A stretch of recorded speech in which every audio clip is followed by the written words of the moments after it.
Enquanto a cidade humana de Osgiliath é invadida pelos exércitos de Mordor, Frodo é dominado pelo poder do Um Anel, que cada vez mais controla sua mente e seu coração à medida em que ele se aproxima do final de sua jornada. O Hobbit então se move em direção ao Nazgûl voador, mostrando o objeto de desejo de Sauron para o seu servo, que prontamente avança para pegá-lo. Porém, quando tudo parecia perdido, Sam impede que Frodo sucumba à influência do Anel, o puxando para longe da ameaça, mas tendo como resposta dele uma fúria incontrolável que o faz apontar a sua espada para o pescoço do seu amigo mais fiel. Sam, então, o faz recobrar os sentidos antes que fosse tarde demais. E Frodo se mostra perturbado e inconsolado sobre a sua incapacidade de suportar tal fardo que lhe foi entregue. Sam, no entanto, faz um discurso emocionante sobre a razão de não apenas eles, mas todos que enfrentam tempos sombrios continuem lutando até o fim. Mesmo quando não há esperança, quando tantas coisas ruins estão acontecendo. As pessoas, tais como os personagens das grandes histórias, não desistem diante das adversidades, pois as sombras são apenas passageiras, e nesses momentos, elas possuem algo que as mantém firmes. Frodo questiona o que seria, o qual Sam responde que é tudo o que existe de bom nesse mundo, e que vale a pena lutar por isso. Assim como Frodo aprendeu no primeiro capítulo de sua jornada sobre fazer o que era necessário com o tempo que lhe foi dado, agora, na metade do caminho, ele ganha mais uma motivação para cumprir seu destino e proteger tudo aquilo que há de mais precioso em seu mundo e do mal que está crescendo em Mordor. E da mesma forma que em A Sociedade do Anel, essa é apenas uma das diversas lições substanciais que a trilogia O Senhor dos Anéis traz para o seu público, através do seu segundo capítulo, As Duas Torres, lançado em dezembro de 2002.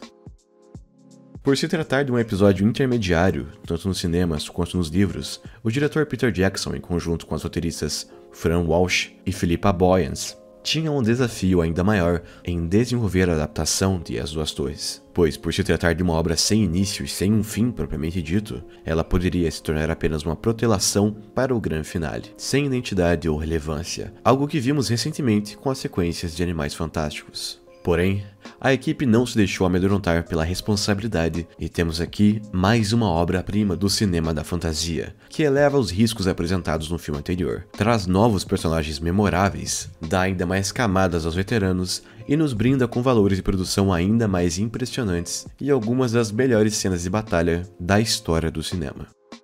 Começando imediatamente após a separação da sociedade, Frodo tem um sonho em que vivencia a aparente morte de Gandalf, mas ao invés disso, presenciamos o mago enfrentando o Balrog na escuridão de Moria. Após isso, o Hobbit e seu fiel companheiro Sam são atacados por Gollum, uma criatura corrompida pelo poder do Um Anel e que o deseja mais do que tudo. Porém, Gollum é rendido por ambos e, em troca de sua vida, aceita ajudá-los a chegar em Mordor e cumprir a sua missão. Em outro local da Terra-média, Aragorn, Legolas e Gimli partem para o resgate de Merry e Pippin, que foram capturados pelos guerreiros orcs e Uruk-hai de Saruman, esse que continua a unir forças com Sauron e cria um exército numeroso para destruir a raça humana. Em sua procura, os três heróis chegam a Rohan, lar do Senhor dos Cavalos, que passa por momentos de crise após seu rei, Théoden, estar sob domínio de Saruman. Porém, com a ajuda de um aliado que todos acreditavam estar morto, Aragorn, Legolas e Gimli vão ajudar o rei Théoden a conter o ataque massivo do exército de Isengard na fortaleza do Abismo de Helm. Enquanto isso, Merry e Pippin clamam pela ajuda dos Ents, árvores humanoides que pastoreiam as florestas, para intervir na guerra iminente, e Frodo tem a sua força de vontade colocada à prova diante da influência do Um Anel e das ameaças que irão surgir em seu caminho. Pela necessidade da história, em As Duas Torres, não temos os mesmos momentos protagonizados por toda a sociedade, com cada um seguindo seu caminho e tendo a sua importância na jornada para impedir os planos de Sauron e seu servo Saruman. Felizmente, isso não prejudicava a narrativa, visto que todas as subtramas são interligadas e influenciam, direta ou indiretamente, na história principal, além de permitir o maior desenvolvimento para cada personagem. Falando neles, enquanto Frodo e Sam precisam lidar com a sua amizade e lealdade, sendo desafiadas pela influência do Um Anel, Gollum/Sméagol surge representando riscos ainda maiores para a missão, em um trabalho revolucionário de CGI para dar vida ao ser criado por computação gráfica, além da atuação dedicada e influente do ator Andy Serkis. Quanto a Merry e Pippin, os personagens mudam um pouco o foco no humor e passam a compreender as responsabilidades que possuem, não apenas como amigos e compatriotas do condado, mas com o mundo em que vivem. sendo mais ativos e dispostos a ajudar na guerra que se aproxima. Além disso, temos em suas interações com o novo personagem, Barbárvore, um retorno ao aspecto mais fantástico visto no primeiro filme, levando em conta que a segunda parte é muito mais focada no mundo dos homens. E acerca disso, temos a jornada de Aragorn, Legolas, Gimli e Gandalf, que precisam ajudar o reino de Rohan a resistir ao ataque de Saruman e Sauron contra os humanos, ao mesmo tempo em que Aragorn precisa decidir se irá assumir a sua responsabilidade como rei ou se manter nas sombras. Além da química entre o elenco ser ainda melhor desenvolvida, o quarteto protagoniza as cenas de ação mais emblemáticas da obra, além do confronto contra os Wargs e a épica batalha no abismo de Helm. Embora ela fosse, como dito pelos realizadores, apenas uma prévia do que viriam em O Retorno do Rei, essa é, indubitavelmente, uma das batalhas mais marcantes da história do cinema, com Peter Jackson criando toda a experiência ao longo de quase 3 horas de filme para culminar em uma sequência densa, empolgante e primorosamente dirigida. Infelizmente, por ser um dos livros mais densos da trilogia, o trabalho de roteiro foi ainda mais desafiador, com os realizadores precisando decidir quais pontos da trama teriam que ser descartados ou guardados para o próximo filme. Em virtude disso, dentre as tão aclamadas versões estendidas que os filmes receberam em home video, a versão mais longa é o de Duas Torres, que é também a mais substancial, pois além de mais cenas de ação e desenvolvimento dos personagens, temos momentos icônicos que ficaram fora dos cinemas, como toda a sequência de flashbacks envolvendo Boromir e os novos integrantes da história. Faramir, seu irmão interpretado por David Warren, e Denethor, seu pai e regente de Gondor, interpretado por John Noble. E sobre os personagens novos, além de destaques, tivemos entradas bem-vindas de Miranda Otto como Elrond, Bernard Hill como o Rei Theoden e Khal Urban como Elmer, embora seus papéis fossem ter ainda mais destaque no capítulo final.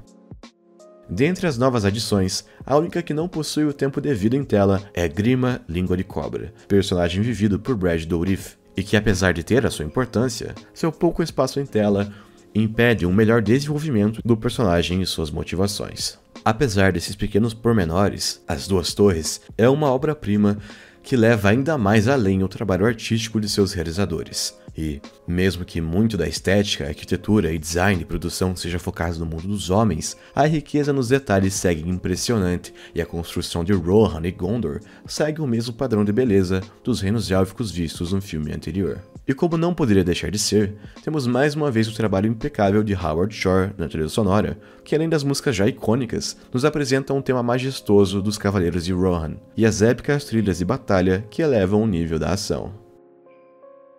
Como o público e a crítica presenciaram em dezembro de 2002, O Senhor dos Anéis, As Duas Torres, consolidou a trilogia como uma das melhores obras a fazerem a conexão entre as artes da literatura e do cinema. O carinho e direção de Peter Jackson e sua equipe são ainda mais evidenciados nesse segundo capítulo, que prepara o terreno para o fechamento glorioso de O Retorno do Rei, com um cliffhanger extremamente satisfatório envolvendo Frodo, Sam e Gollum partindo em direção a Mordor.